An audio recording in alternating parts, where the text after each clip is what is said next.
Time now for a check-in of some major political news so far this week with our good friend Rylan Barton, who is managing editor of Kentucky Public Radio. Good to see you. Good to see you too, Renee. So let's start with the money in the governor's race. We know yesterday that the candidates, all the constitutional officers, were to file their pre-60-day general election reports with the Kentucky Registry of Election Finance, and Governor Andy Beshear is outraising his opponent by quite a bit, according to yesterday's financial report. Yeah, Beshear's brought in about $15 million compared to about $2.8 million since the primary election in mid-May. So it's been a real rout there. Beshear's been outraising Cameron hand over fist. Meanwhile, in the political action committee side of things, those other groups that support Cameron and Beshear's campaigns or any politician's campaigns, but aren't supposed to be coordinating with them. They've both spent just about the same amount of money, about $13 million, $13 to $14 million. So it's, part of this, what we always say going into these campaigns, when you have an incumbent governor, the incumbent governor has the advantage of being, the incumbent, of being the person who's a lot more regularly on TV, having press conferences, making official trips around the state to, to really do his business. But at the same time, he's getting his face out there. Some of the campaign work just kind of, goes hand in hand with him in that respect. So I think we're seeing that advantage play out a lot here. But also the Democratic Party in Kentucky has been supporting him considerably, if I remember right. And really, I'm jogging my memory with numbers from the Herald Leader reporters Austin Horn and Tessa Duvall, who did a great rundown of this. Gotta give them props. I think the Kentucky Democratic Party gave them his campaign about $6 million. So it's there's a lot of funding that's coming from that area as well. It's really hard to raise that much money as a governor's candidate for statewide office in Kentucky, because you can only raise about the max contribution is $2,100. So you need a lot of donors to pull that off, and but Beshear's gotten a lot of donors. Well, and it doesn't always mean that just because the person with the deepest pockets and the highest fundraising becomes the victor, right? We saw that play out in the Republican primary,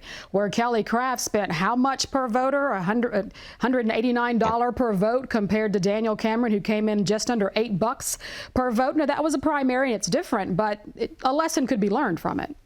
Sure. We can also look back to the Amy McGrath, Mitch McConnell race in 2020.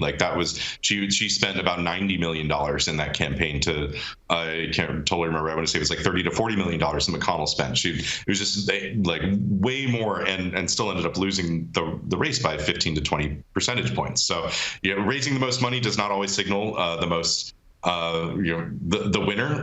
It just kind of signals that person's very good at fundraising, and you can really expect that their name and face and visage is going to be all over the airwaves. So let's shift and talk about the current Kentucky Supreme Court Chief Justice. Lawrence Van Meter announced yesterday that he will not seek re-election in 2024, and his judicial career spans 30 years. A lot of us know him, and he's been one of the only Chief Justices that have been in all four levels.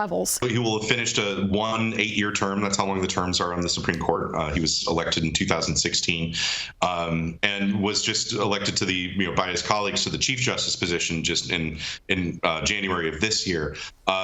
Our Capitol reporter Sylvia Goodman did an interview with him yesterday, and he talked a little bit about his legacy. And he said he was just ready. It was time to retire. It was time to he's had a good long career, and he's ready to enjoy life in other ways. And also, he wanted to give enough time for other lawyers or judges to consider whether or not they want to run for that district seat.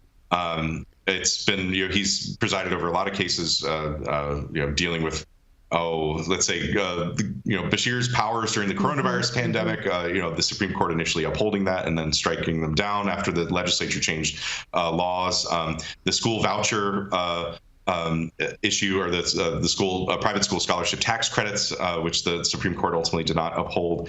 So it's been an interesting run. Like you said, that's very remarkable for a judge to have hit all those different levels, the district, circuit, appellate, and Supreme Court levels. Also in this interview, I thought it was notable. I didn't know this. It was in Fayette County, I believe, the judge who presided over a case involving Lexington's smoking ban back in, I want to say that was like in the early 2000s, right, yeah. And ultimately upheld the city's smoking ban, saying that they had an interest in upholding the public health of citizens.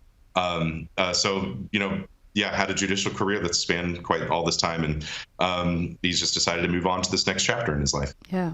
So finally, in about a minute and 30-something seconds remaining, let's shift to Washington politics. So Speaker of the House Kevin McCarthy announced yesterday that there will be an investigation or an impeachment inquiry into President Joe Biden concerning the business dealings of his son Hunter. And there is a prominent Kentuckian who will be front and center as his committee will be heading those investigations. James Comer of the 1st Congressional District in Kentucky. Yeah, Comer's been making a lot of noise about this for a year or two now, since he started helming the House Oversight and Investigations Committee. This is something he's hinted a lot at, and I guess Speaker McCarthy has enough confidence that Republicans that this is a political win for Republicans at this point. The timing is a big part of this. We're a little over a year until the presidential election, and this will allow the committee to be doing this investigation throughout the election. Comer said that there was an overwhelming amount of evidence showing President Biden lied to the American people about some of these allegations involving his son. I think a lot of people are still waiting for some of this to come out.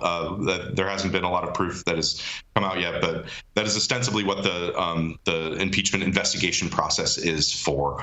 A prominent Kentuckian. Comer's been around for a while now, and he has a very secure position in Kentucky's 1st District, and his star is only rising in the Republican ranks in Washington right now.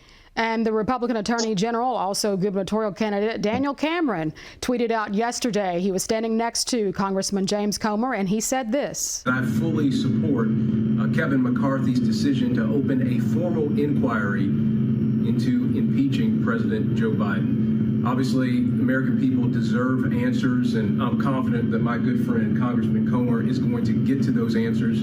So General Cameron is all in, and does he get any kind of political buoy from being featured with the guy who is in Trump's corner, perhaps, and going after the current Democratic president? Absolutely. This is something that has worked well in state politics for a while now. Tying an unpopular national figure to your opponent.